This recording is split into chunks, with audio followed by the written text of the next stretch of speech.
woman quickly puts a lot of money on the table and runs away, hiding behind the door. Haley stops at the door and says with worry, "I do not know what death has come to this boss who called me to the office." Suddenly, she sees the money, her eyes shine. She goes closer and says, "Boss, where are you? Boss, where are you?" She looks around with greed and says, "It looks like the boss is not here. Let me take some money." Haley takes 2 bundles of the money and runs away. Then Young enters the office and says in confusion, "I do not know what happens to this boss."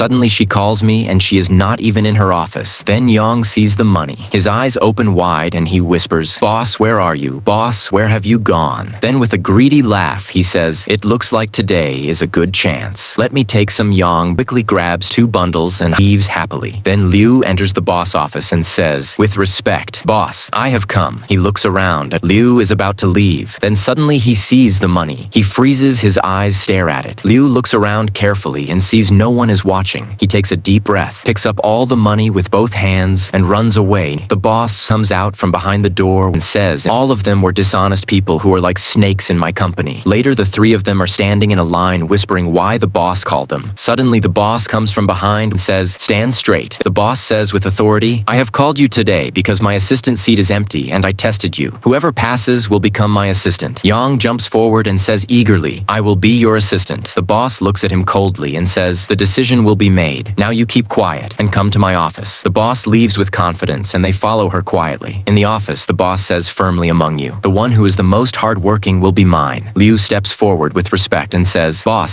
I found this money in your office. Please take it back." The boss says, "This money is mine. It is for my work." Liu says in a calm voice, "You left so much money like this. If it got lost, then what would happen?" The boss smiles and says, "I am happy with your honesty." She gives him some money and says, "This is your reward." Yang steps forward stubbornly and says, "I will be your assistant." The boss says in a sharp voice, "The decision will be made now, and I will make that decision because I gave you all a small test. Whoever passes will be my assistant." Yang insists, "You can test me. I will pass." The boss says, "I already tested you all. I placed a lot of money in my office and hid behind the door and watched everything. You 2 took money, and when this boy came, he saw the money lying there. He took it all, so no one else could take it, and returned it to me. From today, my assistant will be this boy, not you 2 who are dishonest, because after me, my assistant handles all the company work. You 2 get lost from here." Yang lowers his head, quietly leaves, and Haley angrily says, "You did not do right." She also leaves in frustration. The boss turns to Liu and says with pride, "From today, you will be the manager of my company and also my assistant, and after me, you will run my company." Liu bows with respect, thanks her, and says, "I will do my work with hard effort." How much do you rate our story out of 10? Please give your valuable opinion. Thank you.